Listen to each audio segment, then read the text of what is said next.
order of the Marine and Environmental Resource Task Force, October 11th, 2023.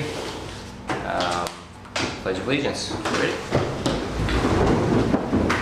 I pledge allegiance to the flag of the United States of America and to the republic for which it stands, one nation, under God, indivisible, with liberty and justice for all. All right. Let's have roll call. Dave, if you want to start. Dave Nussbaum. Rose Larkin, present. Dylan Altoff. Mary Rose Spalletta, present. Robert Howell, present. Steve Johnson, present. Bill Veach, Council Liaison, present. Chad Schutz, present. Jacob, present. Becky Vos, Becky Vos. Town Attorney, present. Okay, welcome, Becky. Beautiful. So let's approve the agenda. I have a question about the agenda. Are we going to get a report about the beach, an update, or I don't see it on here? Certainly request one. Actually, Could we put it under 9? Could we put a B in there? we can Or something certainly like vote that? on it. Yeah. Well, and also at the last meeting, we talked about having propeller guards as a part of an agenda item, and also beach school cooperation. Mm-hmm. And then we were also going to report on density.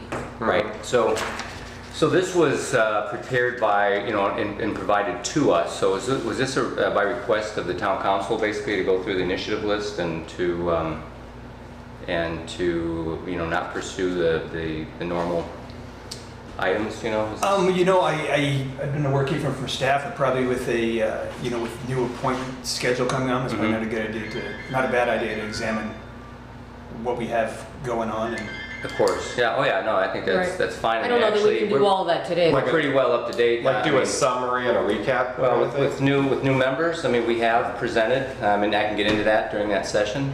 We have, in fact, twice presented initiatives to the town council since we reconvened, so we can go over those again if you like. But is this something that did all the So the advisory idea on that committees? is, we have a new council, we have a new board, and we would like to get some input from the new MERF members and the old MERF members together. 1 to 3 priorities if y'all like, and then you're advising council, so it seems prudent to bring that to council and see what they want y'all to advise on. So that is my suggestion for that. And beyond that, with any other items, you're welcome to discuss that during your members' items. And if council wants advice on that from the next MMP, then so be it. Okay, so having heard that, we do have the initiatives that will take some time. I think there is, outside of just the MERF priorities, there's probably time, maybe 15 minutes probably, if you do want to add an agenda item. So we'll make that a B item? What would that be? The staff report. Oh, the staff report. Yeah, that'd be great. Is the staff prepared to share their? Yeah, I was prepared to just do that during the members' reports. Is where that's going to go. So no worries, it's already in there. so Okay. I'm a staff liaison member of this committee, and I'll give my report then. Okay.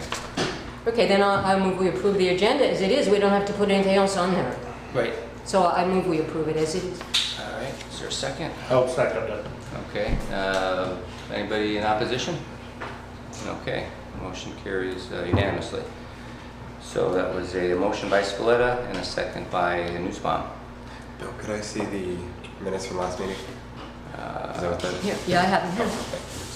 So let's go jump into elect the MERF chairman as well as electing the vice chair. So we'll start with the chairman. I'll nominate Steve Johnson for the chairman of the Marine Environmental Resource Task Force. I second. Any other nominations? Nope. All righty, let's have a vote. All in favor? Aye. Any opposed? Okay, chairman carries Congratulations. unanimously. Vice chair, I'd like to nominate Mary Rose Spalletta. nomination by Larkin. I'll second that. Second by Johnson. Any other any nominations for vice chair? Hearing none, the vice chair will become Mary Rose Spalletta. Thank you. And with that, Okay, so approve previous meeting minutes. These came out early, so did y'all get a chance to take a look at them? Yeah. There is one correction. Mm-hmm. On page 2, under density, I was going to be looking up vegetation, and it says that Rob is doing not just manatees and seagrass quality, but also his name's listed as vegetation, and that was me. Okay, so yeah, Rob, where's your vegetation? help me out here. Remember how it was just It is like manatees and under seagrass page water 2, quality. boat C, density, it's like 1, 2, 3, 4, 5, 6, 7, 8 lines And, down. okay, It so that should be say member Larkin. Larkin. Will Yeah. address vegetation, and then it says, Right. members flood, it will explore the effects on sea turtles. Larkin. Way at the bottom of the page. Okay. Any other corrections? Oh, here. No, new, so I'm just looking at it as a fresh set of eyes. Mm-hmm. Under A, in the vegetation tree ordinance, Mm-hmm. if we go back to the back page, I guess 1, 2, 3, third line down. What we do in our condo is normally we have progress of what's going on, but it looks kind of critical of a particular person in there. Okay, so you said the last page? Well, I'm sorry, page 2. Oh, page 2, Page so. 2, it's above A, where you have the residential canals. And Okay. it says the ordinance must be, is the lead-in line, the second one behind it. It's noted that the project manager has not been effective. I don't know how. Liaison in the process was not working. Not sure that's kind of a positive statement. I mean, I'd have to. But these are the minutes. I'd have to make sure that's right, yeah, I assume these are the minutes. I think that's very specific about the vegetation ordinance. Yeah, I think it's because we've been spending And so we'll, much and time we'll on it. actually and discuss we felt- that here. I mean, so you have an update of exactly what that is. But I Okay. think you'll have a better sense of it when we discuss it here. All right. That was specifically about vegetation, which I think is it under that section? Yeah. Yes. Yeah. Our recommendations were made in January of 2000, actually December, and then January of 2022 Okay. Mhm. to the town council, I think it's accurate. and it's still not been finished. Yeah, I'd say part of our role is to be critical of things and kind of point out when things aren't being. but I will say about, the town council are bringing up the, having staff work on the tree and vegetation ordinance, that they need clear consensus from council, and they didn't feel they had that. Right. So I think that in the refreshing of this, is that it's good to come up with all the things you're working on, and then go to this council, treat them like a new council, and tell them what these updates are. Because a lot of them, 2 of them at least have no idea. Well, I think part of the problem was that it was sort of, there was never a markup of the existing ordinance. So I think they had no idea, really had an understanding of what exactly was happening. Right, and the origin of that, because that was brought to MRF by council. Council requested MRF to work on it. Exactly, yeah. Yeah, so, I mean, we can discuss that again. And then you guys will get the update, at least the timelines and everything on that. I mean, specifically that effort, that was pre-Ian. It was ready to go. Okay. So, But, my point is being critical of the process is one thing. Being critical of an individual and throwing it out there is not productive. That's all. we don't have control over that process, so, But I think I think your point's taken, but I think. yeah. we But as understand far that. as the minutes, is it an accurate reflection of what took place, and that's the Yeah. criteria for the Yeah, minutes. typically the contents aren't up for discussion as far as corrections. Okay. Thank you. Thanks for bringing it up. So any other corrections to the meeting minutes? No, I didn't see any more. Do we have a motion to approve as amended? So moved. Okay, have a second? Okay, motion by Nussbaum, second by Altoff, is that how it's pronounced? Altoff. Okay, so all in favor? Aye. Any opposed? Okay. Motion carries unanimously for the approval of the minutes. Sorry, I know I have to always record that. 1 second here. Motion. Is that 2 S's there? 1S. 1S. Okay, gotta record that. That always eludes me. So moving on. Public comment. Seeing no public? We always save 3 minutes on that one. A minimum of 3 minutes on that one. So current items. So the current items is draft MERF priorities for town council approval. So if you guys will just give the chair a minute here, I can give you sort of an overview of where things have been. So after we reconvened in January, February, March, April 12th, we decided that we needed to go through the initiative list again and to put those together, January, February. And so as of, well, the first thing we wanted to do was to push the vegetation tree ordinance. So so the very first meeting following our reconvening the advisory board, we went to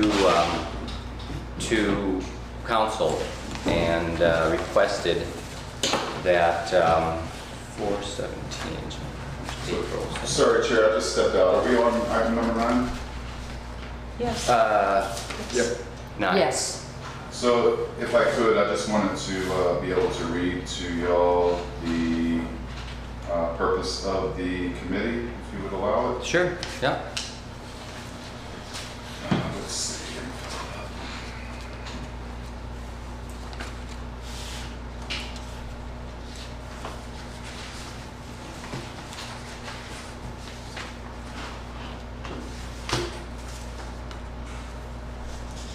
Got one if you want. Yeah, I was about to say I might have one myself. Yeah. So the Marine and Environmental Resources Task Force, which is Parent 4 of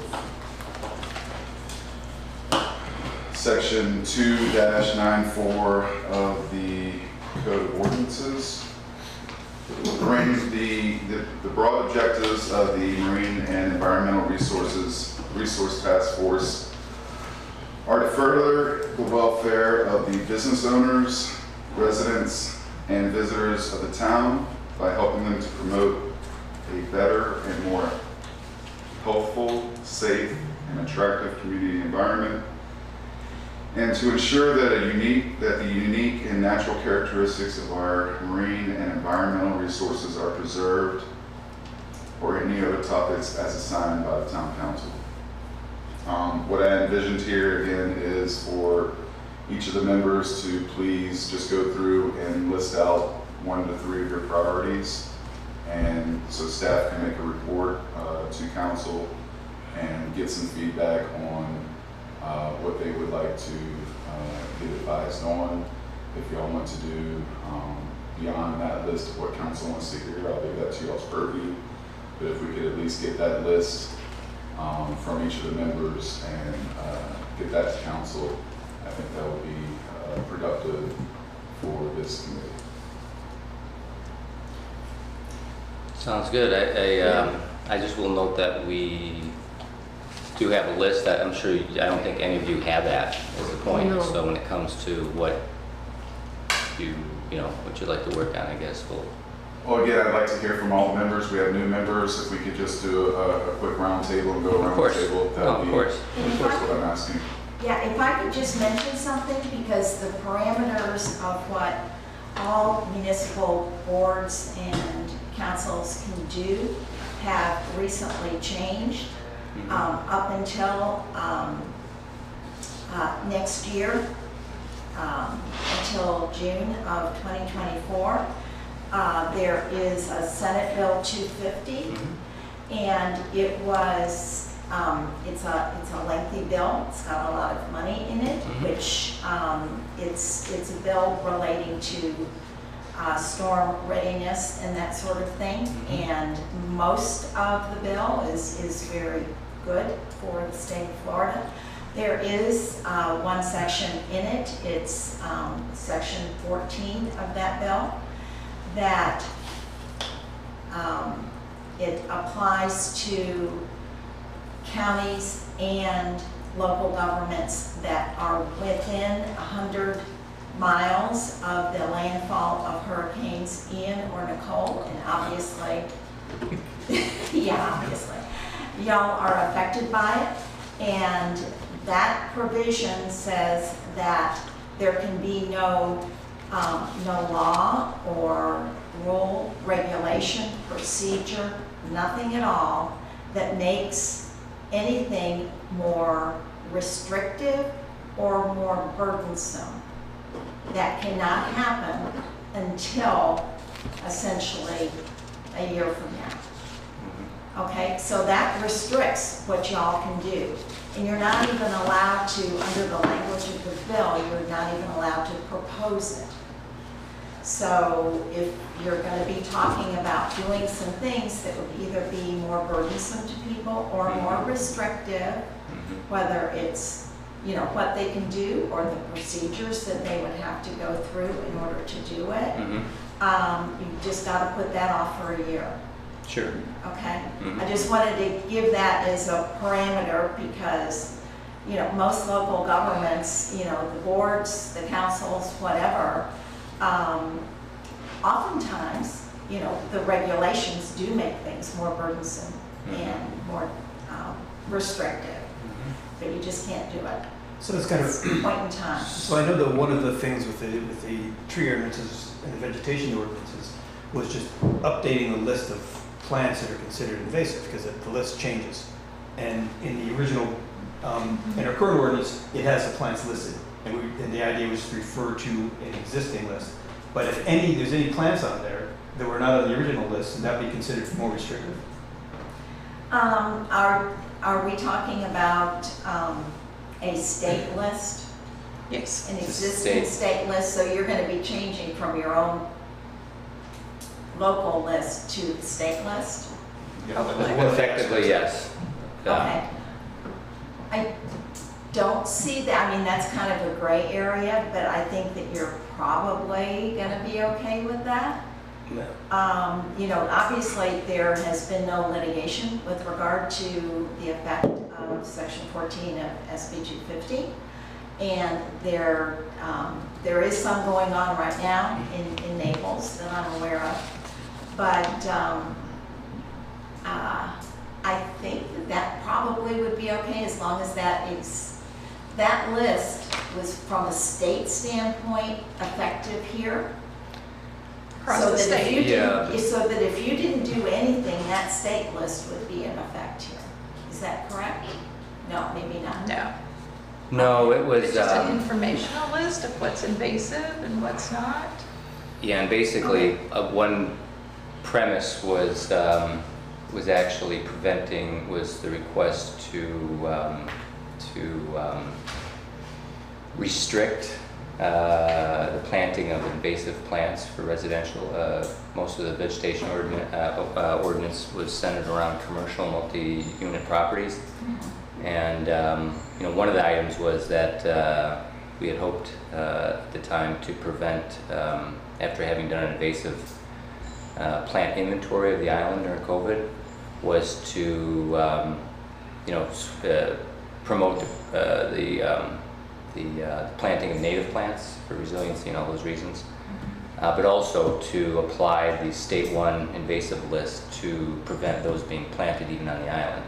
So from what I hear you saying is that would be a restriction to somebody that wanted I think it would do be. that. You can term it in aspirational terms, that it will be, you know, in the best interest of the island to only, you know, plant these things, but I don't believe we can absolutely restrict it unless the state's already enforcing that, which they're not, I guess. No, I would say, Rose, you're our local expert on all of these. I would say all three of these ordinances won't be able to be Right.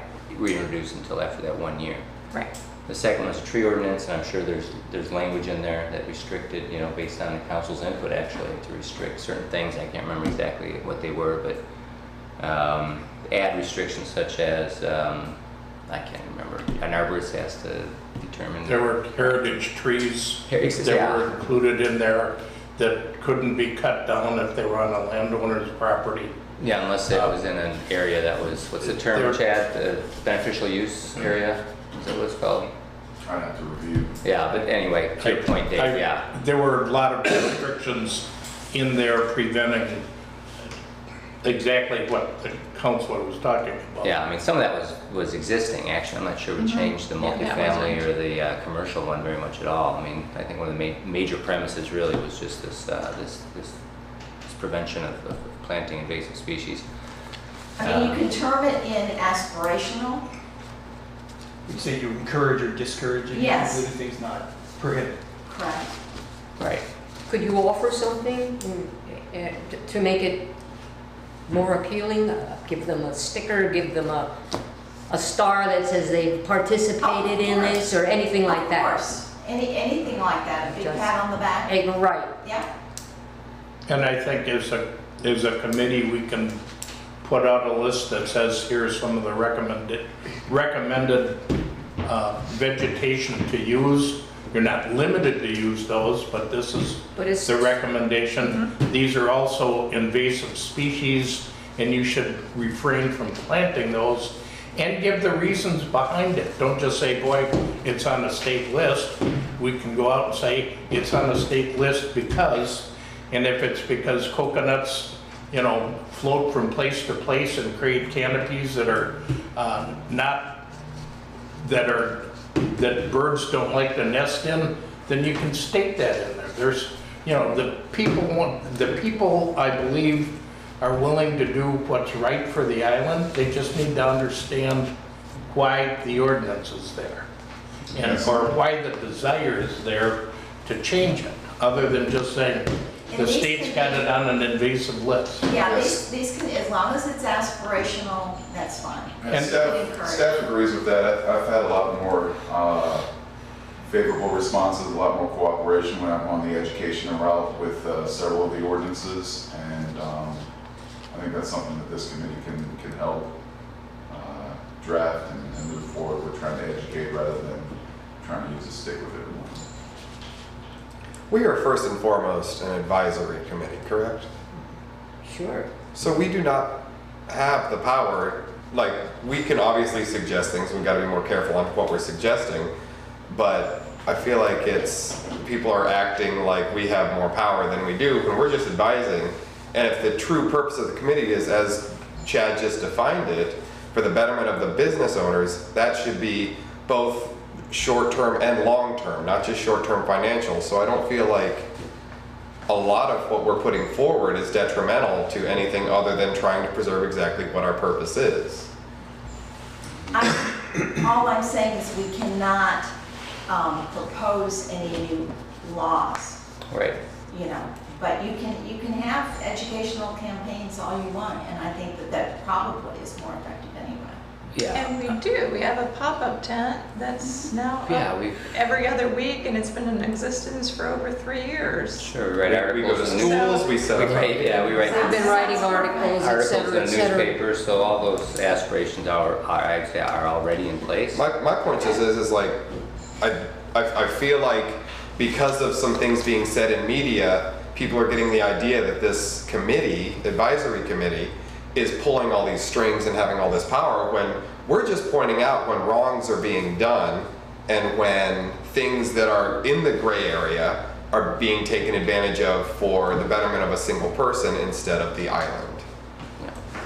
Yeah, Becky, these three ordinances here that have been on the books for, going on 4 years.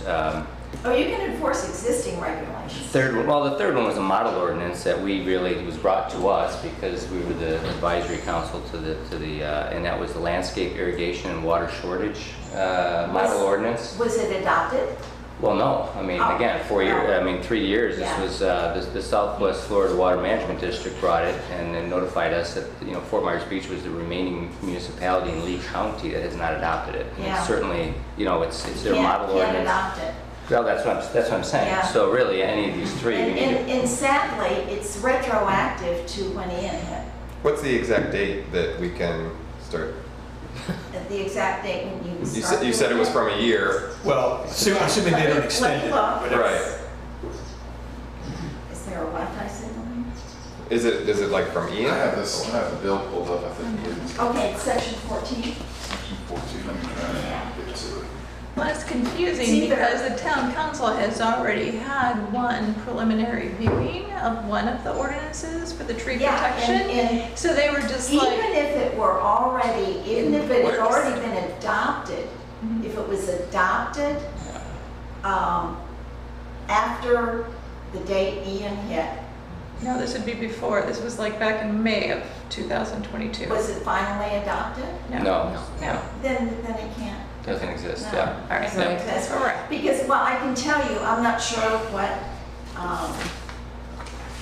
what Fort Myers Beach has adopted since then, but I can tell you, my firm's city attorney of Naples, and Naples had adopted some really good ordinances between the time Ian hit and before SB 250 came up, and it's in litigation right now as to whether that went away, but I think it went away. So, okay.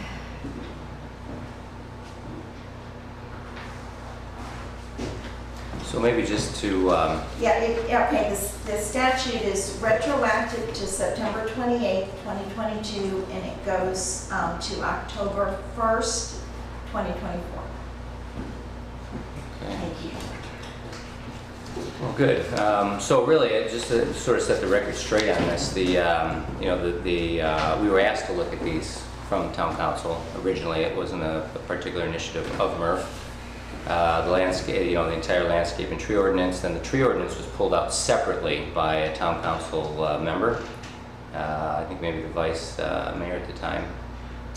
Was she vice mayor? Anyway. Yes, she was. So then we pursued that separately as a separate, ordinance. And then, of course, the landscape irrigation, that wasn't our initiative, that was brought to us by the Southwest Florida Water Management District. So I would, in my opinion, we just would table these for a year because there would be no I think we need reason to get, to rework language, aspirational language, if after the year, we could actually put something in place such as that would benefit the island.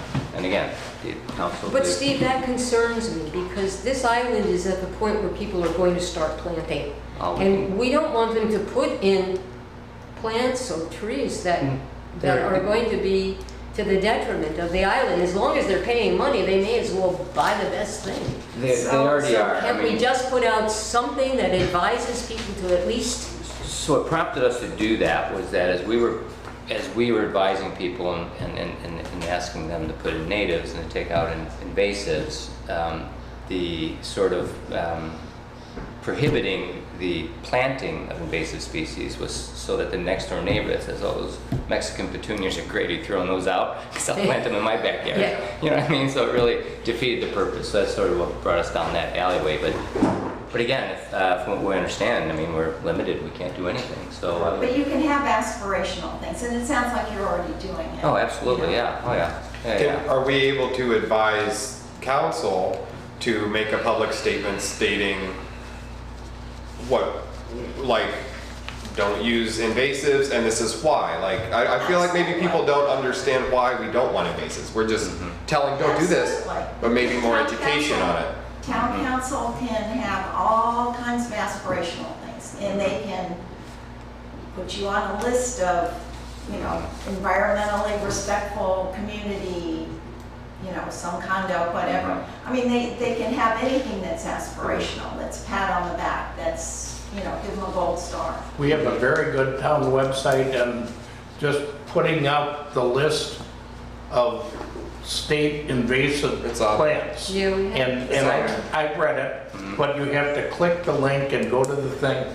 If you had it to where you said, here are the plants, and it's just a flyer, and here's what you should not be planting, and here's a one-sentence description of why. We And pass that- those out at the pop-ups. Oh, I know. But what I'm saying is there are people that don't have time to go to the pop-ups. Everybody's in the process of rebuilding.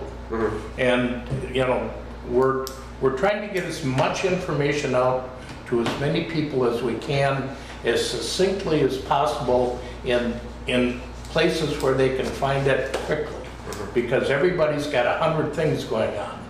You know, so I'm just saying, if we want to be the most effective for the people that are here replanting and rebuilding, keep it, it's a KISS system. Keep it short and simple and have people look at it and say, okay, I don't want this in my landscaping plan and here's why. I want this in my landscaping plan and here's why. And you're done. I feel like the ones who care enough to look already can find it easily. It's the ones who don't know to look or care. And that's why I'm wondering if we can make some type of motion to suggest to city council about making a public statement about, even if it's just going to the website or, you know, rethinking the landscaping while you're redoing your property. Is that something that you think that they would be willing to do, Bill? Well, I don't know if we're really, I mean, certainly you're willing to come in the you know, the committee reports and talk about, you know, the value of native plants and give the reasons why they're, you know, preferable to invasive.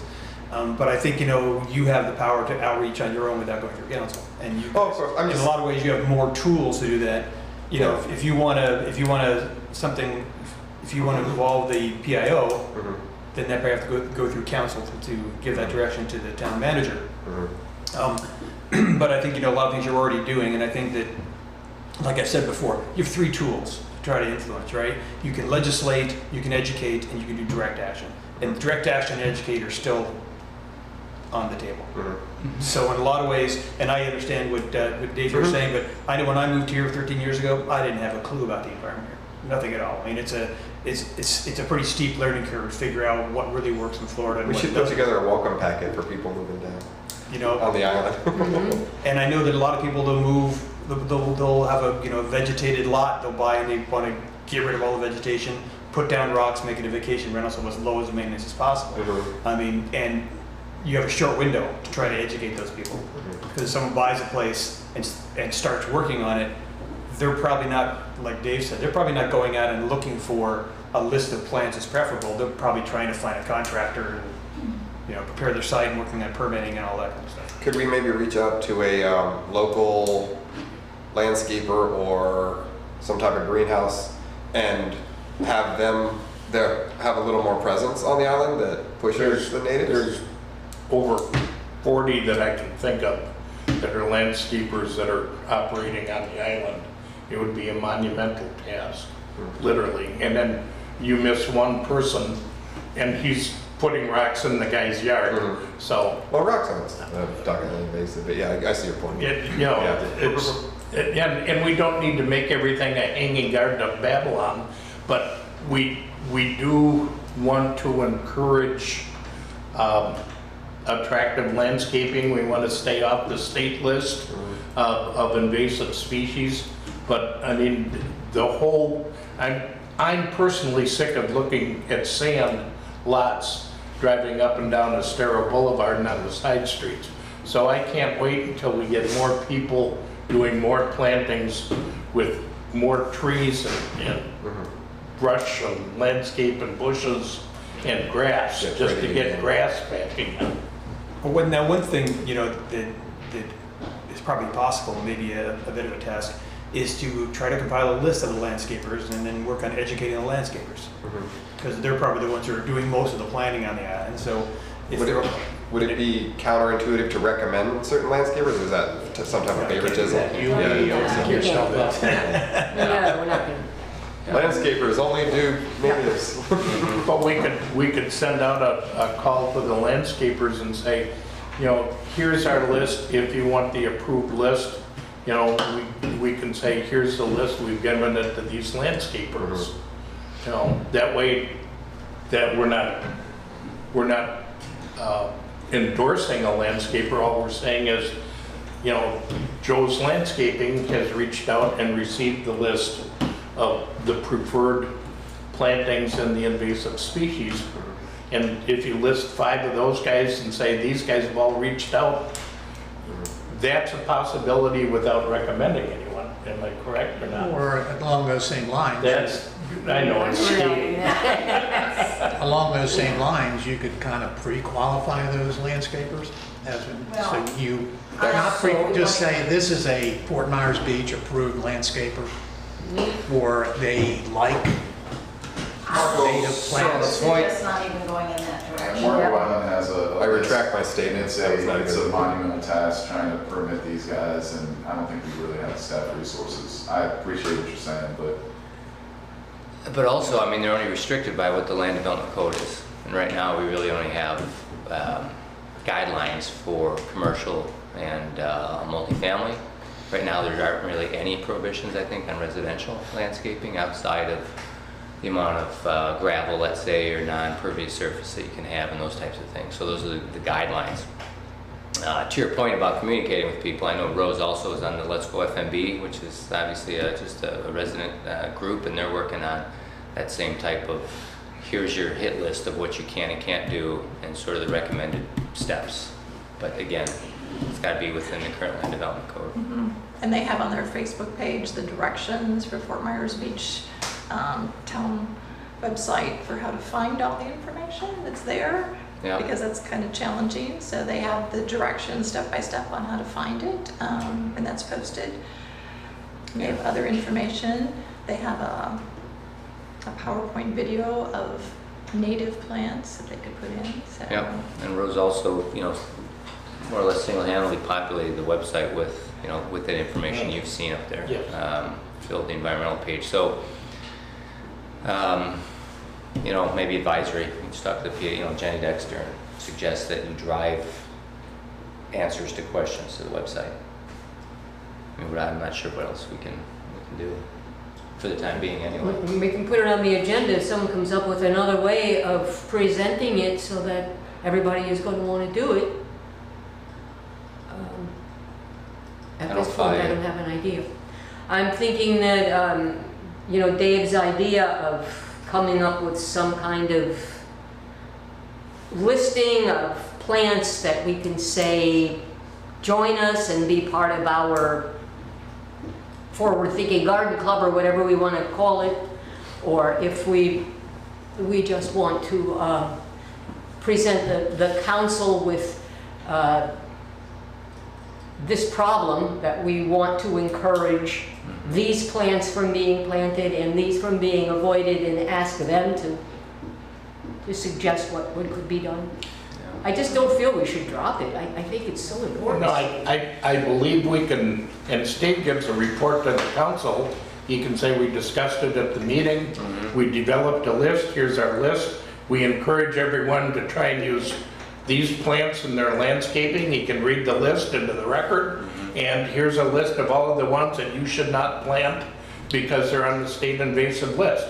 It's within, I think, and that puts it on the record. And believe me, a lot of people watch a town council meeting and they say, boy, I didn't know that. I mean, all it's doing is getting it out to the people. I think a big thing is that, we kind of touched on it before, is if the people care enough to look at it, the information's there in a lot of different ways. But I liked what you were saying about how we need one little thing that explains why invasive versus not, or not invasive versus invasive. And maybe we could come up with like a little catchphrase or slogan that when people hear it, it just makes them second guess it, second think it. And I keep looking at you because you know more about it.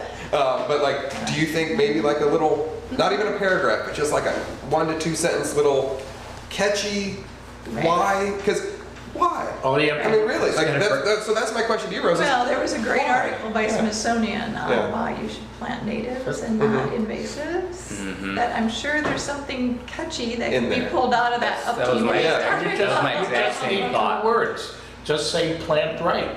Yeah. right in that right place, I think it already exists. Guys, if we can get back onto the agenda, and I can just go through each one of y'all, 1 to 3 items. If it's educating about plants, educating about trees, that's fine. I just wanted to try and get 1 to 3 items for each of the members. And then if y'all want to talk more about plants during y'all's members' items and reports, feel free to do so. But I just want to accomplish this agenda item. And I'm not sure when y'all want to talk about the sunshine law. Yeah, we'll do that during the staff report, Ms. Vos, if that's okay. Sure. Yep. All right, Dave, you want to start with your 3? Okay, well, I just had one, and I had a couple that Kim you know, they're pretty much tabled for a year. But one that I think we can do, and it's going to take some coordination from staff and from the town council and from the committee, is we have found, at least in reading everything that I've read about the berms that came down this year and the attractiveness to the turtles to the berms. It's fresh new sand, it's easy for them to dig in, and from everything I could gather, and I'm just reading what I read online, the turtles seem to like laying eggs in the fresh sand. One of the reasons that we have a lot of stakeholders that are against berms coming on their property is that the Supreme Court has ruled that any type of state, county, or municipal funded sand that goes on your property constitutes beach renourishment. If it becomes, What Supreme Court decision? there was a Supreme, and I can go back and look it up, I don't have it I here. think so. It was Dayton, yes, it was Dayton, where they were discussing beach renourishment. They had sand coming in, it was placed on their beach, and then they said, no, we are now still a private property, and the Supreme Court ruled no. Once you have a beach renourishment, it no longer is considered. Which Supreme Court? Florida? The U.S. Supreme Court. I can, and the last attorney prior to you agreed in town council. He was there and he said, I believe you're right, because I was up there, but I can show you. At any rate, there's an issue in bringing state, county, or municipal funded sand and putting it on private property as part of beach renourishment. And there's a possibility that that could have an impact on private property rights up and down the beach. So there's been a natural pushback. Many of us that are on the island beachfront condominiums that are along there also have numerous leases that are issued up and down the beach, and we have people that send us letters yearly saying, my God, we love this beach, don't do anything to it, we come back here for the beach. And in fact, one of the condo resort directors said, without our beach, we're nothing but a high-rise condominium with a swimming pool. So that's, we zealously guard the rights and our property rights of the beach. That is a prelude to what my idea is.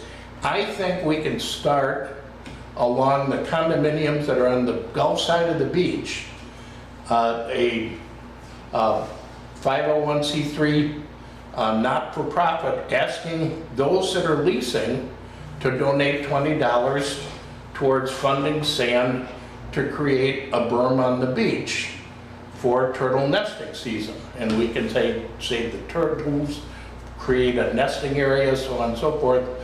For every $300, for every, I don't know, it's $800 we could collect, we could get a truckload of sand brought in from outside and create a berm in front of that condominium or that resort that collected the money, put in a berm that will attract the turtles during nesting season.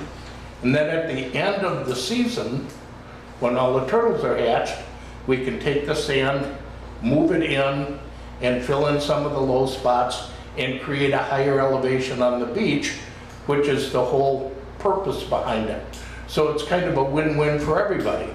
You know, the turtles get soft sand, we get sand on the beach that adds to the elevation. Nobody is, the visitors and tourists are paying for it, and I think it's a coordinated effort, and if the town would support the effort, I think there's numerous condominium presidents up and down the beach that would jump on top of that and provide a venue to get this done. Now, it doesn't accomplish a berm, but it does raise the elevation of the beach, which is what we're all trying to do along the 6,000 block and 7,000 block and 8,000 block. And that's my idea. So Member Nussbaum, if I may, just do my job as a staff liaison and provide some technical feedback. I think your idea is great. The publicly or privately funded sand for the beach is a great idea. You did touch on a topic that I know has been controversial, and I'd just like Ms. Vos to opine on, does publicly funded sand affect the property rights of the upland property owner, Ms. Vos? The answer is it depends. If it is publicly funded sand, it does not turn the property into public access. If it depends upon whether it The easement? there. It depends what the people sign, basically, in allowing the sand. But it just having publicly funded sand put on the beach does not turn it into a public beach. It does not. And I don't know what U.S. Supreme Court decision you're talking about. I will send it to you. Please do that. Because there are certain programs that, yes, in order to get the sand, you do have to sign away certain rights. Other programs, you do not. And the town of Fort Myers Beach program and our easement. It's not. You're not signing it away. And that's the idea that you're talking about is what is stopping a whole lot of people from signing up for the publicly funded sand. And there's no reason for that to be. I welcome you looking at it, and I will send you the information that I have had and from our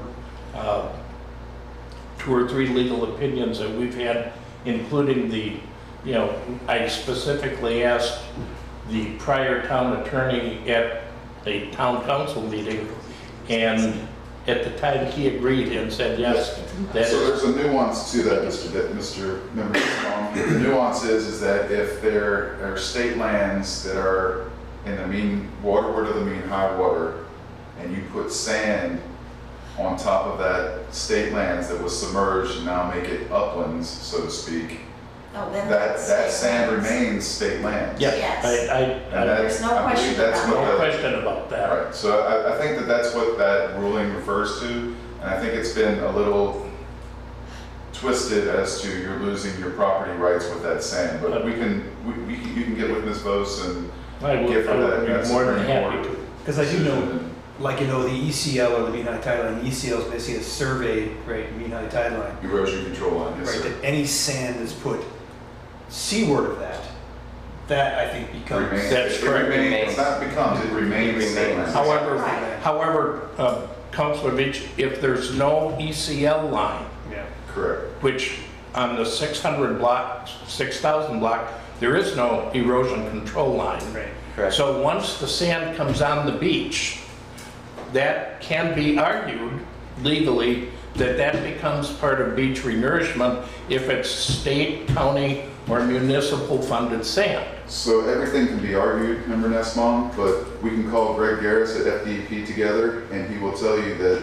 for instance, that project I proposed to put publicly funded sand on the 6,000 block as a triple CL activity would not have infringed on your property rights. And I understand that, but that does not stop a separate organization to come in and argue it, even though FEC or FWC doesn't want to do it. A separate organization can come in and say, hey guys, you had sand coming in, so now we want to come in and, we've got the Audubon's suing the town today.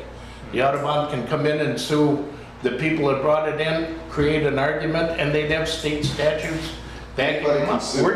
We don't want to get into any more legal hassles than we have right now, because we have insurance companies that we're battling tooth and nail right now, and this is just another issue. It's a can of worms that most of us on the south end of the island without an ECL, we're trying not to get into, And my proposal was, look, here's a way we can get sand on the beach, we can accomplish what we're doing, raise the level, give the turtles a nesting area, and it becomes a win-win-win, and it doesn't cost anybody. Would this be a one-time renourishment and then moving, or would it be year after year?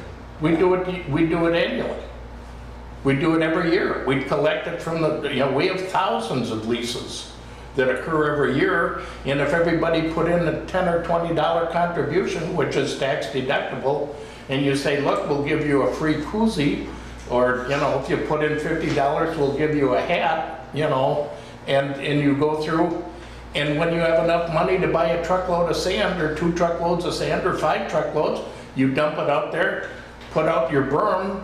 You have to be about, according to the wildlife expert that we contracted, he said you want to be somewhere around 100 feet to 150 feet in, but he said it all depends on mother turtle, but he said that's an ideal thing, so you can come in 100, 150 feet, right about where the rack line is, set your soft sand berm up that's 2 or 3 feet tall, and then at the end of the season, push it in, and we'd have to get FDEP approval, we'd have to get FWC approval, we'd have to get backing from the town, but if we did that, you'd have an ongoing process that continues to renourish the beach, and year after year after year, you're adding to the beach.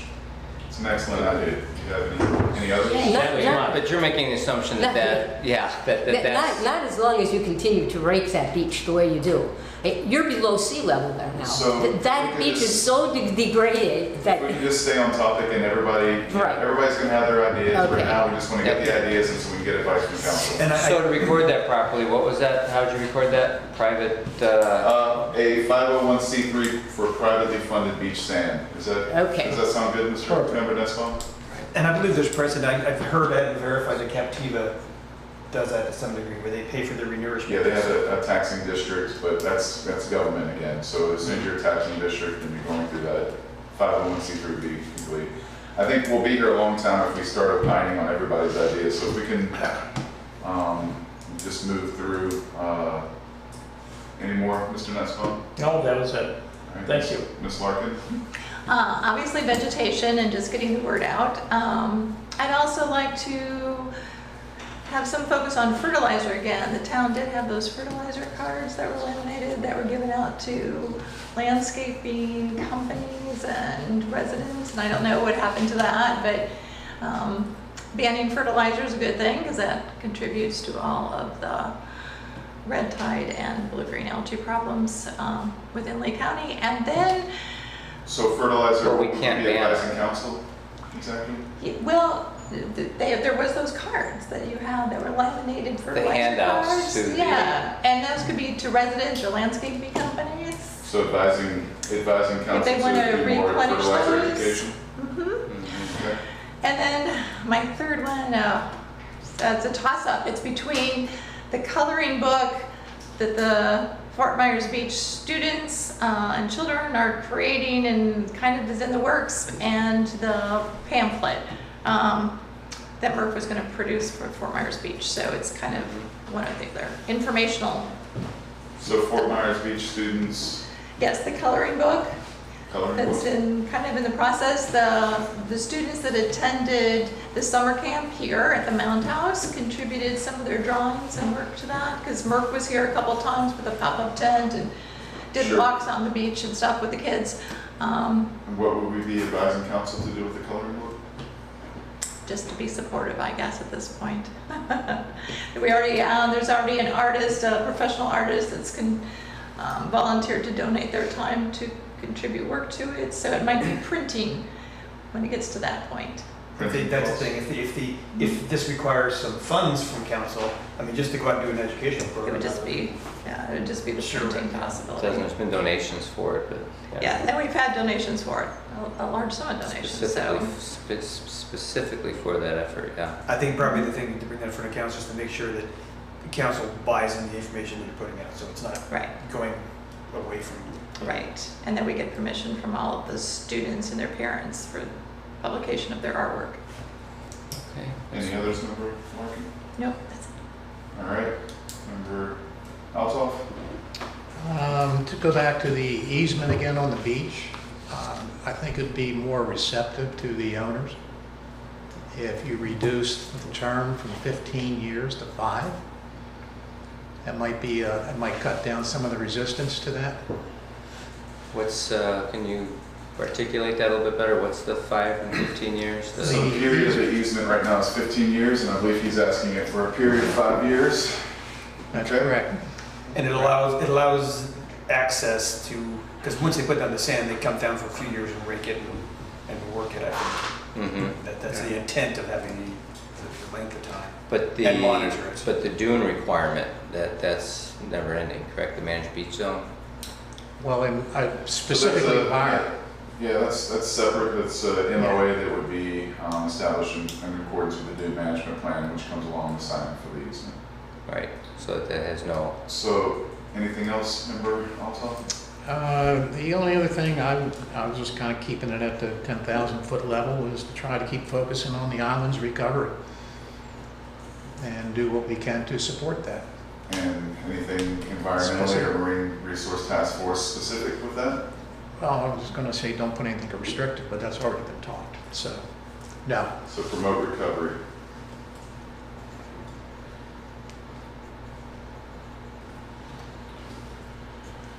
Member Scaletta? Yes. Or Vice Chair Scaletta? Thank you.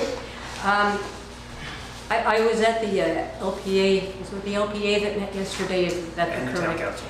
And the town council. And one topic that has me concerned is the, and I promote the idea of the beach views so that we can see the water from whatever, but I see a problem occurring with lighting. And during turtle season, a lot more lights will become visible because of that.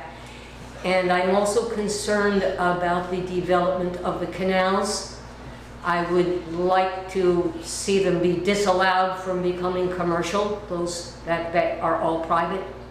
I'd like to see them stay that way and not let private businesses use those canals to ferry people in and out for their commercial businesses. At their surface waters of the state, I don't see us being able to regulate that and supersede that, but we can certainly, I don't know, Ms. Vos, And I've heard from the staff too, that if you have a commercial property has a dock, they have uses, and you can't take those uses away. So we may not, it's kind of like it's like a road. If someone has a commercial property at the end of a road, they have the right to use that road. Suppose they don't have a dock, can they put one in? Yeah. I don't want to tell you who I'm thinking about. Yeah, we were at a meeting over at Town Hall, and we looked at the zoning uses, and I was really kind of surprised. But the commercial properties, the zoning districts actually say that they have the right, and they use the word water taxi to use them for that. And that surprised me, So me but too. it's there. Disappointing. Yeah.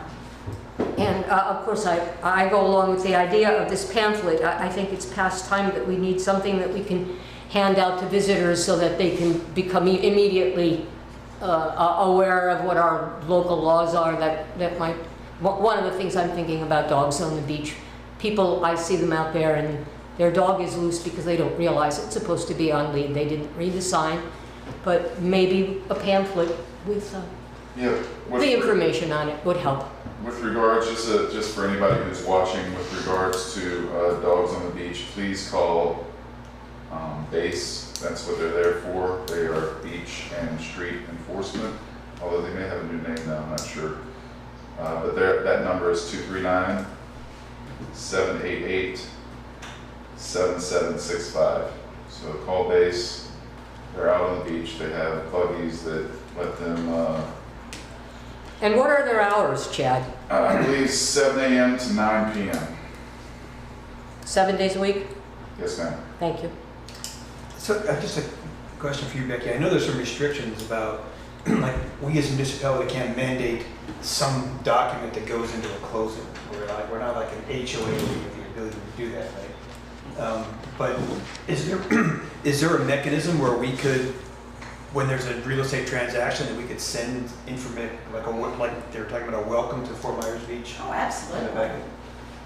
Absolutely, that's a good idea.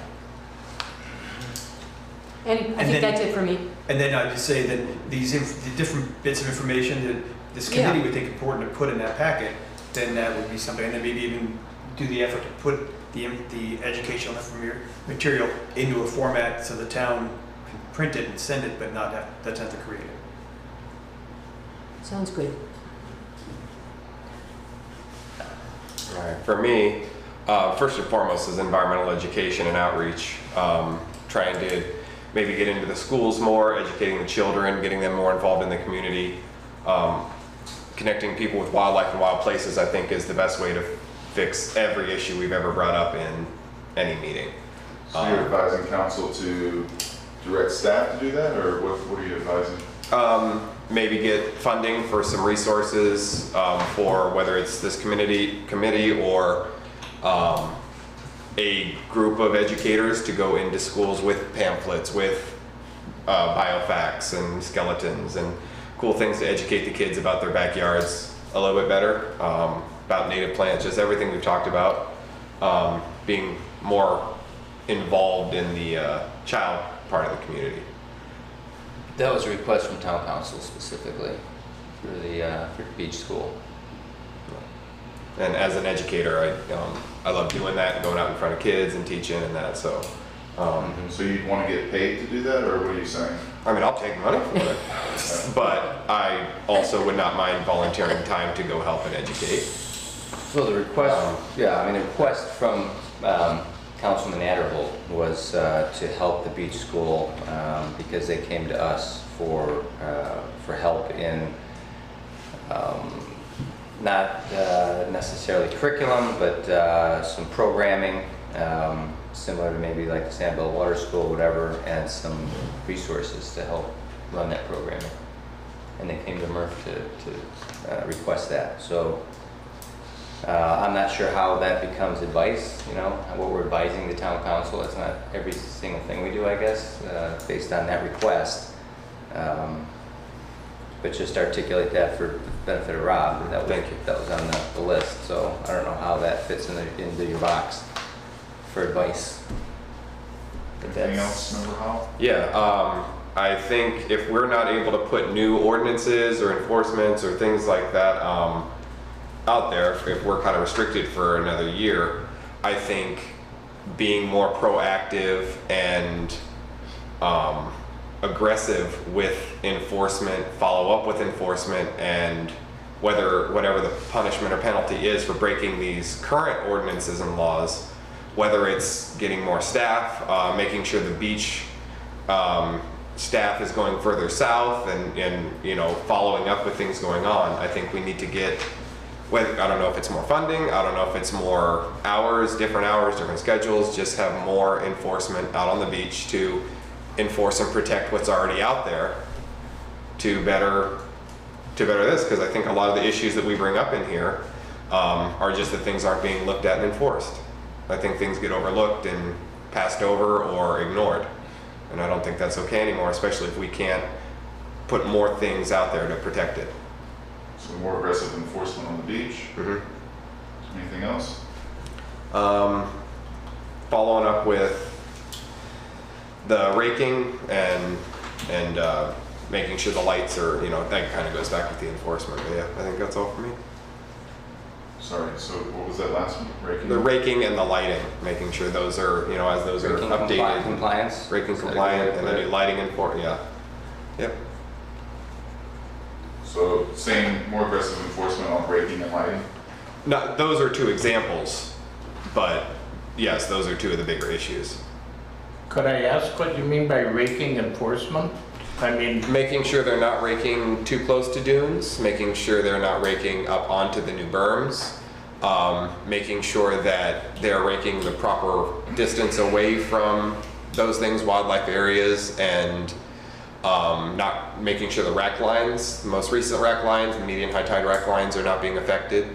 Raking is detrimental to the beach. It looks nice for tourists, and that's great, but it's detrimental to the beach ecosystem. I disagree with that statement only from the fact that I've read a report from a lady that is now, I We thought we did were a- being given our opinions. Yeah, you're right. That's, so anything else, Nope. Mr. Mello? That is all. Yeah. Mr. Nussbaum, if you could just continue that in your members report, I pretty please. do that. Yeah, that'll be a good one. Anything else? Nope, That's, that's you got all. 3? Okay, so the chair was actually going to include also the education piece. Education regarding, No, I mean, that's been covered by Mr. Howell. So maybe, funding of schools, you'd want to second that as well? sure, you can do that if you like. I'm just, whatever you like, that's what this is about. Okay, then, so one would be, well, first of all, I mean, a lot of what we do is outside of these 3 first legislative ones we had talked about, landscape, tree ordinance, and this water shortage model ordinance. A lot of what we usually discuss here is compliance. We never ask for anything that's technically outside of compliance. We don't ask for it because we know we won't be granted a favor. It's basically, so the major push here typically is to advise council that it's in their best interest to comply with the regulations that are in place. One here would be, you already have that. Recently there was, I know there's some state sand, I think, coming, right? Chad, the 1.9 million grant FDPE Hurricane Ian Recovery Fund. That's something that I think, is that going to be part of your report? But also just potentially advise the town council on the use of that sand? You want to advise on how to... Potentially, depending on how it's going to be used. I know it's going to be used on a lot of private land on the south end, and it is state funded. So my question would be, is the priority, you know, how is that prioritized over the entire island? So you'd want to advise council to question the prioritization of staff's use of state-funded sand? That's correct, yeah. Yep. Okay. As well as make the priority, obviously the beach accesses, which I think they already are. That's one. I think we covered a lot of them.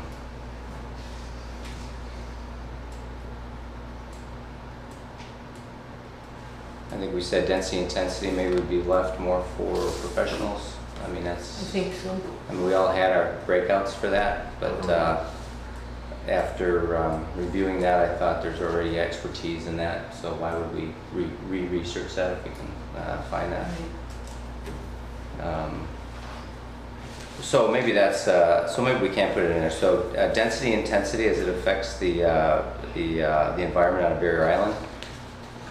And I think the advice would be to find a resource that would provide that information to town council. I think Councilman Veach has actually a resource that, is that for that specific purpose? To advise on density and intensity and the Well, that's effect of the effects, environment. it's just, yeah, There's a group, well, and the council hasn't approved somebody to go forward, but there was Right. there was a presentation by a group from the University of Florida. Is that the one you're talking about? I think so. Professor from the University of Florida, and their acronym is FIBER, but the guy is a architect and a planner, and but FIBER, the E is for environment and the R is for resiliency. So. And I'm not sure how that really plays. So what's into what you're their, asking. so what's their objective, so what's their, The real the discussion? Well, the real motivation for me is to give this town the bandwidth to do some planning for some of the areas that are now not being touched. Things like a housing program, Times Square in Old San Carlos, by professionals. I appreciate what Let's Go FMB, but actually, coming up with proposals and for our commercial zoning areas that would then come back to town council for approval. And some of those are tools to help people rebuild back without the expense. Okay, But their environmental resiliency, particularly around the coastal areas, is part of their acronym. okay. Okay, so it's not exactly what we were talking about, I guess, was it? No. So maybe another one here would be beach obstructions. Again, that was under rebuild right, beach obstructions, which is basically discuss the berm, sand, renourishment, and managed beach zones. Ensure that So beach obstruction, sorry, I didn't catch. beach obstruction compliance through adoption of the dune designs. So site plans for water sports and condos and stuff have their site plans are actually accurate, I think, in the past. I mean, as part of our compliance, that's required to be either removed from the beach or put behind a dune. Site plans for beach vendors? Yeah, and I suppose condos too, right? Not condos, but commercial properties that have beach obstructions in and out during the year. Condos, okay. Yeah. And that's it. All right, thank you for that. So Chair, it's your pleasure if you want to move on to the next item. Yeah. So again, this list. Can you reiterate what you're doing? What you're doing with the list? So again, we have a list of anywhere from 1 to I think yours was 5 items that staff will compile and report to Town Council, hopefully at the next MMP meeting, and get some feedback from Council. You know, y'all's job is to advise Council. It seems productive to get advice from Council what they want to hear on. So we're, you know, if we're talking about things that, you know, they're not, you know, you're not getting any resonance on. Could council maybe give us a list before each of our meetings So that we could comment on? That's what, you know, when staff get direction from council on what METRF would like to do, yes, that's the point. So this was, I mean, this was just to exchange the format with us, with our initiative list when we present to council. We ask them, should we work on these, should we not work on these, or do you have additional things to do? Is this the new sort of way we'll do that? Is that what you're suggesting? And then also, This is something I wanted for myself, just to give us some focus and get some direction from council. Yeah. How will we? So this is unique to METRF. Are all the advisory boards actually going through the same process? I think we're going to do the same process with the Anchorage Committee, and that's what I have control over as a staff liaison. I can't speak to all the different committees. Okay, How so will we this is bring a up staff the So now, liaison. you're going to initiative. compile a list and then come to council with that list? Or you can provide a list and work with the chair and then have the chair present it during the I was going to meeting? go to the council for direction. Okay. It just seems to me that typically that's been the chair going in front of council and asking the same thing because there's a place in the agenda for that. I understand. It may be a little novel and out of the box. How do we bring up new ideas then? If we're being The told to talk about it? advisory reports. I mean, I'm not trying to stop anybody from going to council and suggesting other things. By all means, get direction from council. Absolutely. okay, good. Good, that's a great discussion. But I would recommend, in the spirit of cooperation, that you work with the chair when you're distilling this list down to the sentient points. All right. Yes, sir. Let's move along here. So let's go directly to members' items and reports. Draft for town council approval. So again, just for the sake of being at the 12 Being o'clock. being at the end of the Being at the end of the table, that's right. I do have one report. This came from FWC, and it was a report on the Fort Myers Beach nesting birds. This was our final September update, and I'd just like to read it for everybody. Fort Myers Beach had a great season for shorebird nesting on the 6,000 block beach. This year the beach was used as a nesting habitat for snowy plover and Wilson plovers, and by least terns and black skimmers as foraging and resting habitat for the newly fledged chicks and adults. The snowy plovers had 5 nests on the beach and fledged 8 chicks. The beach also had been used in the last month as regular foraging and resting habitat for 10 to 20 adult and newly fledged snowy plovers, including several chicks fledged from Sanibel this year. The sparse vegetation is the great habitat for plovers to rest amongst. It creates a little bit of camouflage for them to hide behind as they rest between foraging trips. There was one Wilson plover nest on the 6,000 block this year, which fledged one chick. The beach has also been home to 5 to 10 adult or fledged Wilson plovers, which have often been seen near the snowy plover group. Black skimmers and least terns use this beach extensively for resting between foraging trips after leaving the colony at Carlos Beach. Flocks of 50 to 100 of each species were seen regularly among the shoreline and at ephemeral ponds, keeping cool near the water. And then she said, thank you for supporting the success. So one of the things that in our discussion with FWC is that the snowy plovers actually prefer a flat, duneless beach. That is their natural nesting habitat. And the snowy plovers are one of the most endangered species of birds, shorebirds in the state of Florida, so we were delighted that we got selected. It may not happen next year as more and more people come in, but this was a tremendous boost. There was a very tenacious snowy plover that got kicked out of the colony on the south end of the island and then got kicked out of the black skimmer colony, and she finally came over and nested and had actually, according to them, 2 clutches on our beach. So that's my report. And we did have 1 turtle nest, and I don't know if it was nest number 5, and I don't know if the turtles ever hatched on it or not. There was No, they're all drowned. It's too wet there. It's below sea level. All right, Rose, is that Dave? Yes. Rose? I have 2 things for the same topic. It's the pop-up tent. One is picking dates, because right now we're just scheduled for October 13th, which is this Friday, and then the following October, 27th, that Friday.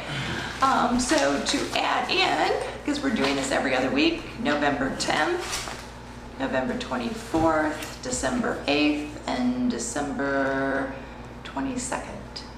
Did we have a time for Friday? Can you repeat those one more time, Rose? It is November, 10th. okay. It's November 10th, 24th, December 8th, and December 22nd. The time is 8 to 1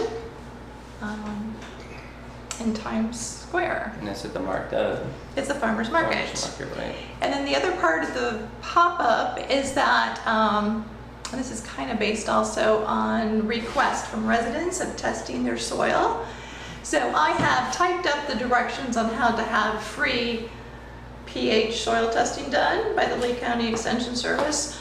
I also have picked up 50 soil testing kits from them, and also the directions for the University of Florida IFAS department for soil testing. The ones that are the kits or that you have to send off to Gainesville for the University of Florida do cost money. So those are in the $30 to $40 range. The pH test is free. You can just put your soil sample in a little baggie and take it downtown Fort Myers, and they will test it for free. So that information will be handed out also at the pop-up starting Friday. And is there anybody they can call for those tests, or you guys? Yes, I've already typed it on. I typed it up onto the information, the phone number to call for the local free test, and then the soil kit and the University of Florida have their own numbers and information. So they're calling IFAS or directly? Is what? Yes, for the one for the University of Florida, the soil kit is not an IFAS product, it's a separate company. But all the information is enclosed with it. In the soil kits, you actually, the postage is already prepaid, but it's all online. You have to register online, and the postage is prepaid online. So you have to be sort of tech savvy. The University of Florida IFAS one is a printed out form, and people have to fill in the form and get their soil sample and go to the post office and pay with postage. Do you have those contacts on hand for anybody that might be watching at home? I do not. Okay, we'll get it next time, or get it out on the website. Okay. All done? I am, well, there is one other little thing, and that reminds me of that. I would really like to publicly thank whoever donated the volunteer hats for all of the committees on Fort Myers Beach. Yeah, perfect. Second that. You're done? Okay, Bill. Just one or two things, just to reiterate again, to shorten the beach easement term would be wonderful.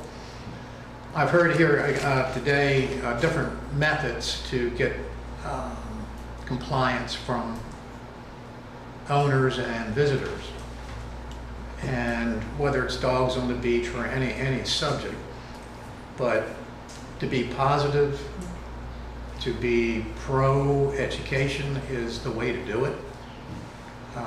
To be constantly threatening fines and enforcement, people don't react well to negative reinforcement. So that's a big caution there. Let's try to work on the educational side of things. And that's really the only two things I have. My turn? Yeah.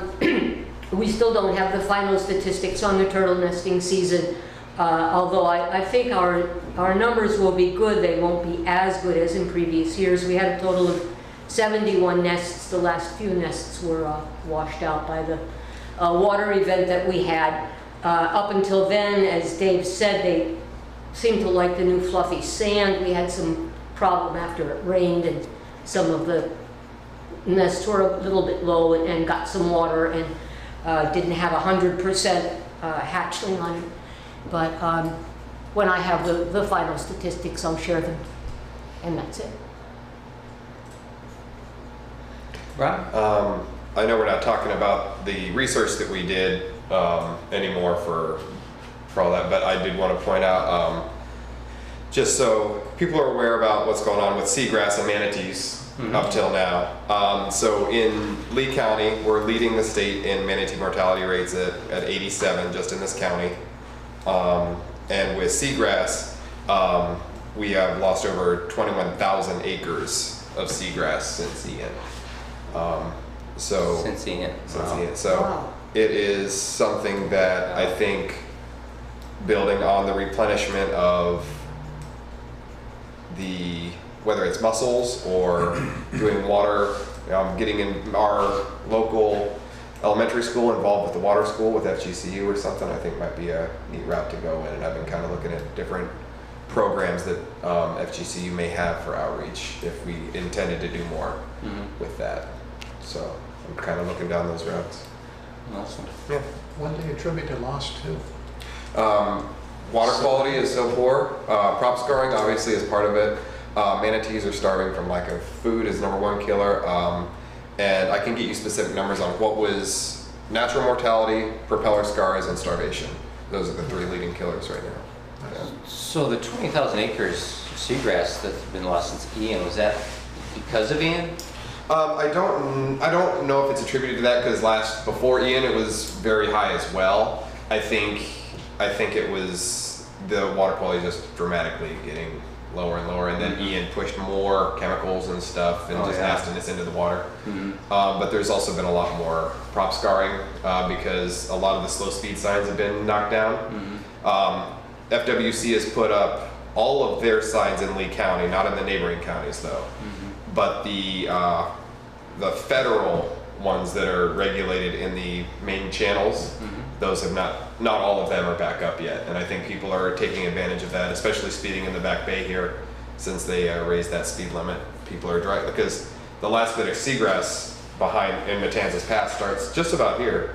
And you go out there now, there'll be people flying over the seagrasses and just tearing it up. So I think What do you mean by the last bit? Like where are you going? Are you going from Kansas? about half, I'd say about halfway down the island by the Publix to about the end of the island is where the seagrass starts coming back a little bit.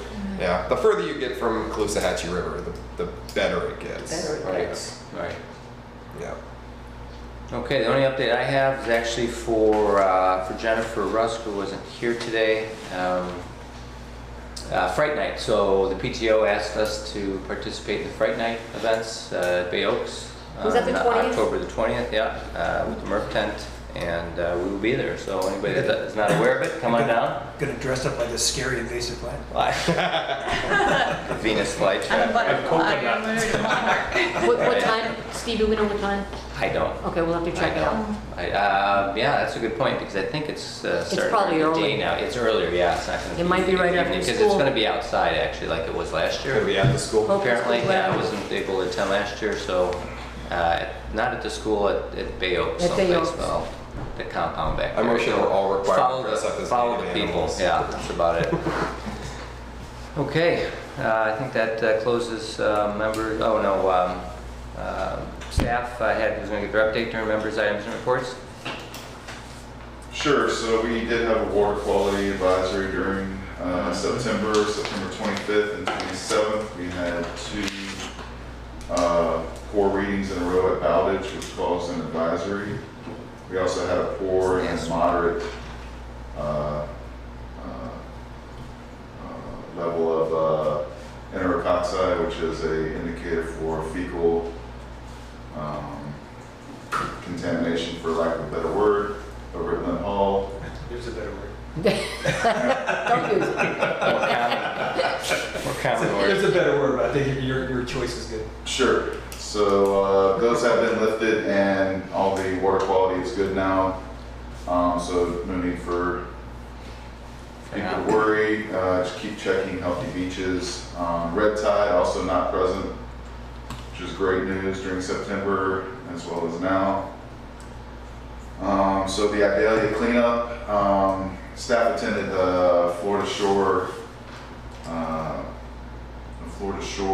FSBPA, Florida Shoreline and Beach Preservation Association conference, and one of the, my counterpart down over in Volusia County reiterated that one of the big lessons that she learned was you cannot clean the beach up fast enough after a disaster.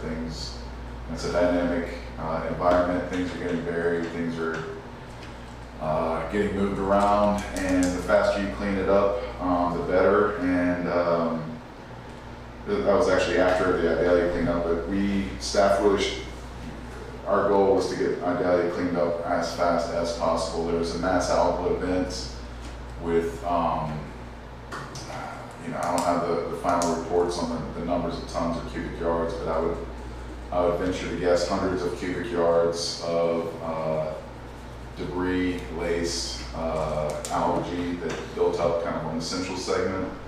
They got cleaned up, as well as a lot of large wood, roof material, etc. throughout the beach that got cleaned up in fairly quick order by the contractor, and so that's a good thing. It was a big lesson that I learned from Hurricane Ian. Get the beach cleaned up sooner than later. It's better for public health and safety, and better for the environment as well.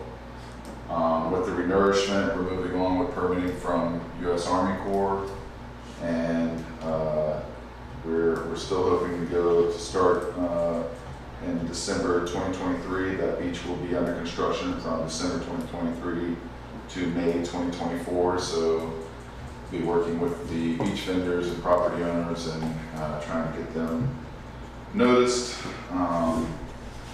Mr. Altoff, you should be happy that the berm is moving your way. We've restarted the berm, and we're hearing positive feedback on getting some funding for more berm, FEMA berm sand, moving on that southern segment that I promised you so many months ago. And I'd appreciate that. The birds have given us the green light, and we're moving right along. And we are also moving, working towards restoring the beach accesses and scours with the invitation to bid for contractors to come out shortly. As well as that 7,000 to 8,000 block to kind of fill in the gap of that FEMA berm on that side. And that's all I have. Okay, let's move on to. May I ask, Chad, people are asking me about the public accesses They seem to be very anxious about them, and I just keep telling them they're working on them. In fact, you are, right? Sorry, so what's those? Your public accesses, people are telling me that there are accesses they would like to use that they can't. Mhm. But we're working on them, right? That's what I keep Working on- telling them. I need to get, working on permitting to get the Moby mats. Apparently we need permitting for the Moby mats. We Okay, did have design plans for the accesses. Idalia kind of reset everything, so we kind of had to go back to the drawing board. So we're working through that. We're in the final stages of putting out an invitation to bid to restore a more gentler slope into and out of the berm on the public beach accesses. As well as install those the Moby mats, get the vegetation coming back, restrict vehicle access. We've had a big problem with vehicles driving out on the beach for ever since the end, pretty much. So, yeah, I saw someone stuck there last week. yep, not a good deal. Call Lee County Sheriff's Office and get them ticketed. Yeah. Yeah. So is the Public Works responsible for sort of the concrete, you know, the hardscape beach accesses? Chad, are you involved with that at all? You know, like where some of the concrete's Yes and folded yes. and stuff, yeah? Yes and yes. Okay. Good, so I think that closes members' items and reports for today. Public comment? Yeah, if Did you have a report? Ms. Vos can give y'all a lesson on the sunshine law. Yeah, I just want to talk with you just a little bit because y'all are a sunshine committee. Mhm. And probably a lot of you already know all this stuff, but it's pretty simple. When you're sitting here and there's a meeting going on, you can talk about absolutely anything. When you are, before the meeting gets called to order, after the meeting, when you're in your pop-up tents, when you just run into each other, you know, in Publix or whatever, you can talk about anything except something that might come up in the future for a vote of this committee. So essentially, you know, talk about what you're going to do on vacation, what your kids, your grandkids, whatever, sports, weather, but when you are outside of a meeting, do not talk about work that y'all are doing here, okay? And this is particularly difficult for an organization like y'all that has all this outreach. But I think you know the issues that might come up for a vote. Just don't talk about it. And the sunshine law is, it's as serious as a heart attack. There are people who are actually in jail now because they violated the sunshine law. And that sounds extreme, and it is, but it's true. It's a criminal law in Florida. So just be careful about it. You have to be careful with texts with people. I mean, it's fine to text people and say, you know, are you coming to the pop-up, that sort of thing. But don't get into the substance of what y'all work on in a text or emails. You probably don't, you know, write letters to each other anyway, but you just have to be careful with that. Now, if you are, there's another, well, what questions do you have about the sunshine law? So I have a Anything at all? question real quick. Okay. You know, with the pop-up, it always seemed a little problematic. We'll have multiple members, and they're obviously talking about the environment, talking about how they would like Fort Myers Beach to be environmentally. And it just seems... that is a concern, and I would suggest that when you have those types of events, and I think you just rattled off when they were going to be, if you tell Amy, the town clerk, she can actually publish a notice that 2 or more members of, I don't know how to pronounce it, is it METRF? Yes. Yeah, okay, are going to be at the, you know, at the pop-up.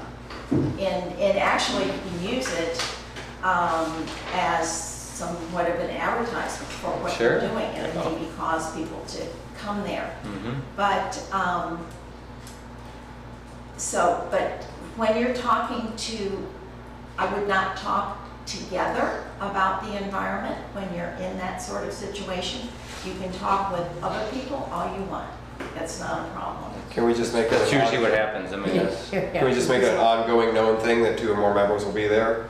Just Yeah, we'll talk. That's not Just, always the case. I mean, Yeah. pretty Oh, I know that, predominantly it is, but not Yeah. But always. just saying the members will be there, I think would be good, so the public can just know and, Yeah, and we have Yeah. people there from Turtle Time, Mhm. and we have people there from the Master Gardener Volunteers, and right, they come and in, even, and there's other and people.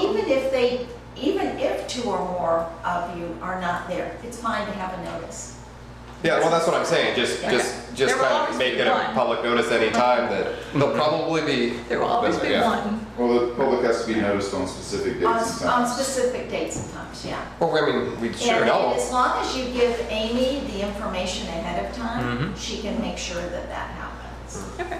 Okay. perfect, perfect. Also, it's a little bit of a breath of fresh air too, because previously we were essentially prohibited from even texting or emailing each other. Mhm. So I'm glad that. You can text and email things like, "Are you coming today?"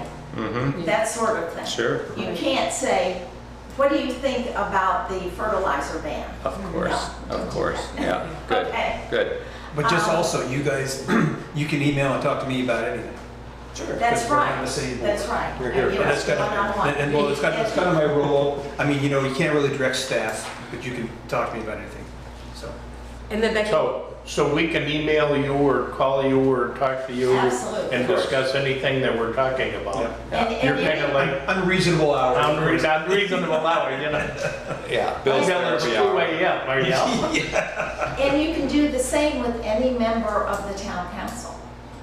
Or the entire council. Or the LPA. I mean, it's not, there's no prohibition with one member of one board talking to another member of a different board. That's fine. You know, that's not an issue. Becky, how about a situation, suppose the 3 of us decide to work on this pamphlet that we're going to hand out. We're not going to do that at a meeting. We're going to have to get together somewhere, Putting together a a pamphlet with do's and don'ts on the beach, let's say. That's problematic. Okay, what you would need to do, if you're going to get together to do that, you need to tell Amy. Okay. There needs Notice, to be yeah. a notice of the meeting. The requirements under the Sunshine Law, you're not required to have an agenda, usually there is one, but you're required to have public notice. It has to be in a public place, so please do it here, or a town hall, or some other place that random people can come in, members of the public. Don't do it in a condo. Don't do it someplace other people can't come to. So, you know, public notice, public place, allow people to come in, and you are required to have minutes. Every meeting has to have minutes.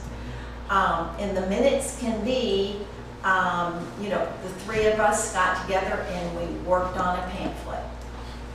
End of story, started at this time, ended at this time. They can be summary minutes. It can be an easy lift on that.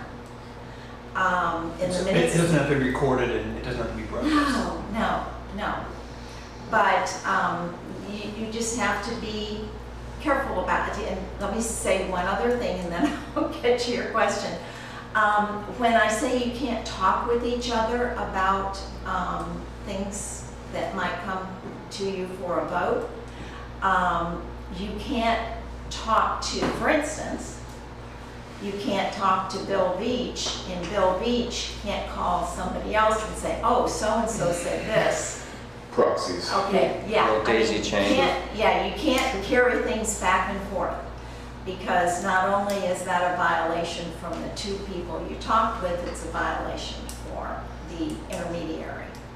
And I do know someone who's a lawyer who actually is an acquaintance of my son who is sitting in jail right now because he was a proxy. Okay? So, you know, it's serious stuff. Now, I'm surprised that I can't just say, well, come on over, I'll put a pot of coffee on and we'll work on this. Can't do it. No. No, And to sorry. follow on with that, if they get together in this place, can you set up a Zoom call so other people can drop in? You're supposed to have there were exemptions for it during COVID. We're not there now. It should be at a public place, so that people can actually, not just Zoom, that they can actually come. But They would he's be actually here. could. They would have a meeting here, but if I You could were have- to attend, Oh, if you but want I to attend, could that's not fine. get here, but I could Zoom in. Oh, yeah, Okay. that would be fine. All right. But there's, That would be fine. no, Now, I thought that with it's- the, under the COVID emergency orders, that we were allowed, like in town council, to attend via Zoom, but then that expired. Okay, I think we're talking apples and oranges here, because if, in order for this group or town council to take action on something, to actually have a vote, you have to have a quorum. Okay? And a quorum requires, you've got how many Four, members? we need seven. Seven. Okay, you've got 7 members, so a quorum is 4. But, you know, a group of you who are working on, you know, some paperwork that, you know, you're going to present later to the full group, you can have a meeting with just kind of like a little subcommittee or something, but you've got to follow all those rules I was talking about. But you could Zoom in on that.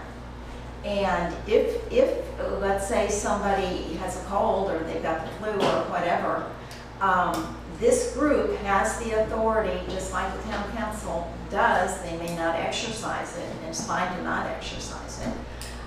If somebody wants to Zoom in on your group, you have to, before there is a vote, you have to take a vote among yourselves to say, you know, John Doe has the flu and he doesn't want to infect us and he wants to take part in the meeting and vote, and y'all can vote, and as long as the majority of you vote that they can Zoom in, that's fine.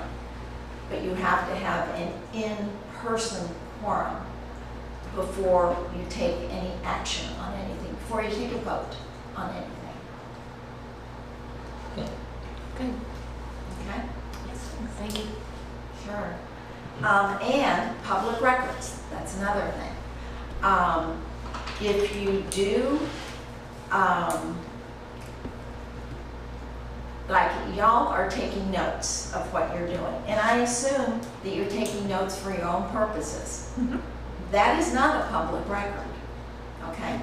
If you take notes, and even during a meeting, if you hand your notes over to another member and they look at them and it generates discussion, all of a sudden that becomes a public record, okay? And at the end of the meeting, you should give a copy of it to Chad. He'll, you know, make a copy of it and it'll be given to Amy and it'll be a public record. So anything that you receive on behalf of the town business, which this is town business, it becomes a public record. Don't throw any public records away. If you don't want to keep it, just drop it off at town hall, give it to Amy, she'll keep it. But, so you have to worry about what emails that you get. Do y'all use a town email? You do not? Okay. My suggestion is when you get an email from the public about your organization, just send it to Amy, and then it'll be in the system, and it's a public record. You can delete it off your phone or iPad or computer. That's no problem. But when you get records in, which it might be somebody thanking you for having them pop up and for the information they received, technically, that's a public record. Easy peasy, just put Amy at whatever it is,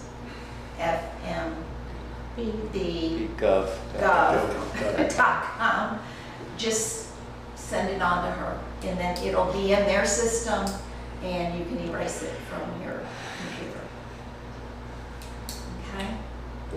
I mean, there are silly little things you've got to do because you're on a town board. But they're important things. Any questions? Okay. Hearing none, we'll continue on here. The Murph Award, do we have any nominations for this month? Now, are you too familiar with the Murphy Award? Yeah, I mean, I would love to suggest, we had some local vendors that worked with the contractor who also happens to be local, just cleaning up the beach after Idalia. Made a huge difference. Jason Clark is a local here, as well as Bill Perry and Chris Weber all lent their time to clean up the beach and made a huge difference. I know there's not a lot of people, usually, you know, as soon as a storm like that happens and there's a big cleanup, everybody's up in arms, clean the beach, and it seemed like it just kind of happened, and it was kind of business as usual this time because there's not as many people on the beach, but they made a huge difference, just in terms of aesthetics, in terms of public health and safety, and also in terms of the smell of the beach. Did they get paid, Chad? Absolutely. Yeah, so I thought Well, they we will weren't get gonna, you know, we didn't historically nominate anybody who was employed by the town or, you know, anything of that. That's your purview. I mean, I think that That's a nomination. That was going to be my nomination. I didn't have your third one, but I think Bill Perry and the Webbers and Jason Clark. A year ago, a little over a year ago, these people went out and worked constantly bringing the beach back to life. And they did a lot of it on their own. I know they were paid on some, but they did a lot of hours and blood, sweat, and tears bringing the beach back. And then after the last storm, so my vote would be for those three people for their constant work to bring our beaches back after not only Ian, but Idalia, and you know, they put a lot of personal non-paying hours in. I can verify that. Okay, so I think Chris Weber was actually also nominated by Keighley County Beautiful. Yes. Which was a great thing. Okay, there's one nomination for the Rakers and ICS. I have actually nomination as well. She was already in the bank, Lisa De Palma, who was a volunteer for Crow, and had participated in a cormorant rescue on the south end. But on top of that, this past Sunday, as I was walking our dogs, our neighbor had an egret, you know, so it was about 8 o'clock at night with a compound fracture on the wing, and was beside herself, couldn't get a hold of Crow, didn't know what to do. So me knowing Lisa, I called her, and she left what she was doing. You know, took the bird, met her, and she took care of it. So that's a second event to recognize her as a beach volunteer, really. So, so that's a second nomination, would be Lisa De Palma. Do we have any other nominations? There were some in the bank. There's some in the bank, right? But again, we have two nominations. The ones in the bank are the Community Foundation for their donation, Patty Smith for the GoFundMe donation for the coloring book, Dixie Fish for their signage. Last week was the lady who painted the tower, right? The artists, Yeah. Yeah. which I haven't seen actually, so good, thank you. Yeah, so I didn't see that. The two artists. The two of them. Lacey Yeah. and Summer, right? Ladies. Sorry. Right. So, shall we vote on just the two current nominations? Or would you like to That's take enough. one from a bank to nominate? As long as we have to, let's save the bank for when we don't have any, I'd say. All right, so, Just to bring you guys a little up to date, the Murphy Award is usually for people who they see doing something, you know, and just like a spontaneous, you know, benefit. There's also the Mulholland Award, and that's an annual award for someone who has been consistently proven to be a good steward for the environment. can you remind us on that? Mulholland is When named that- after the former mayor who started METRF. Yeah, do you remind me when a month that typically is awarded? Usually, I think they try to give the award on Earth Day, and METRF will recommend somebody and have to go to council and then be voted on by council. What day is Earth Day? April. I don't even know what day April Easter is. 22nd. April, okay. You would know. Yeah, so we've got 2 nominations. So can I see a sign of hands for the first, the Rakers? Seeing 2. Noted. Lisa De Palma? 4. So Lisa De Palma receives the METRF Award for this month. So I would write that one. Typically, whoever nominates it writes it. So the next item typically is the Shoreline Spotlight. Are you familiar with the Shoreline Spotlight? Dave, you might be. No, Bill. So this is a monthly column that the Observer publishes for us. It's called the Shoreline Spotlight. I don't know, did you invent this, I did. Councilman? You did, so I'll let you introduce. Well, when it started out, I just wrote them all. Yeah. So what it is that you have, how big is this? Like 900 word? 900 word essay Roughly. about something, some environmental thing on the beach. Could be from talking about bird nesting to, whatever. We try not to make it controversial, try to keep it, more educational.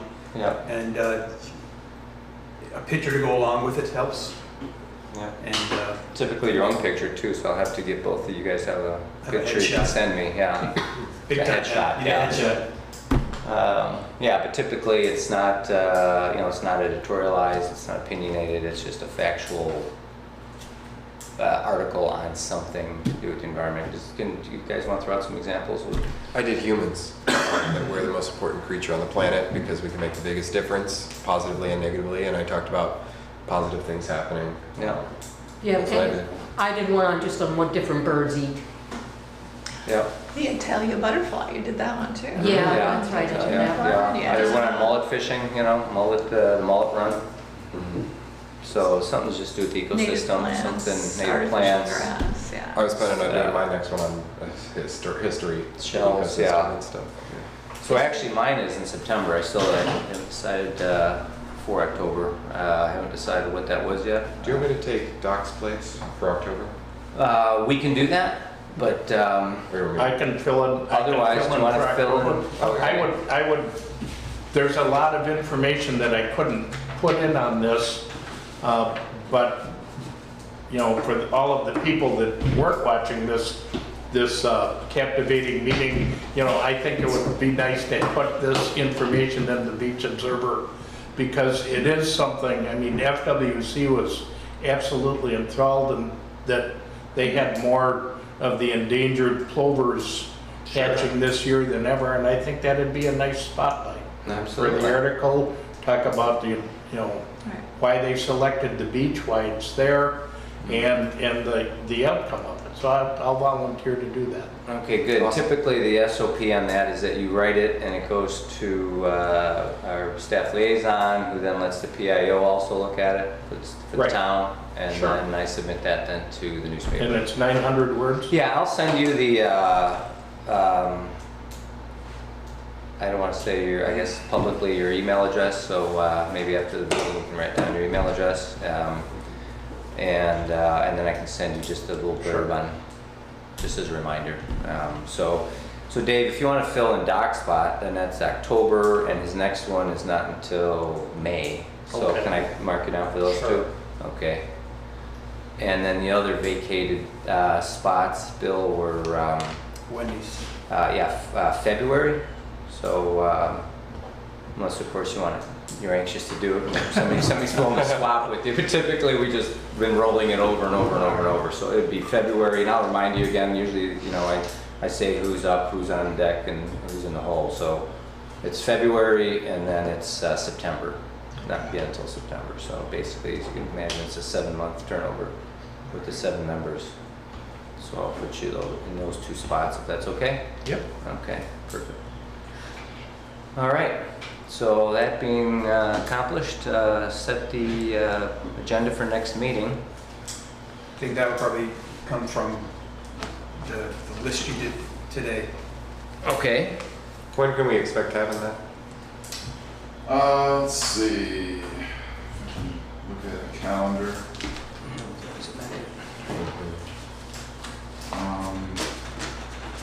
I will talk to the town manager about getting it on either the first meeting of town council, or maybe more appropriately, the first MMP for November, which would be either the 6th or the 9th, I believe. Is it the first Thursday, Councilman Beach?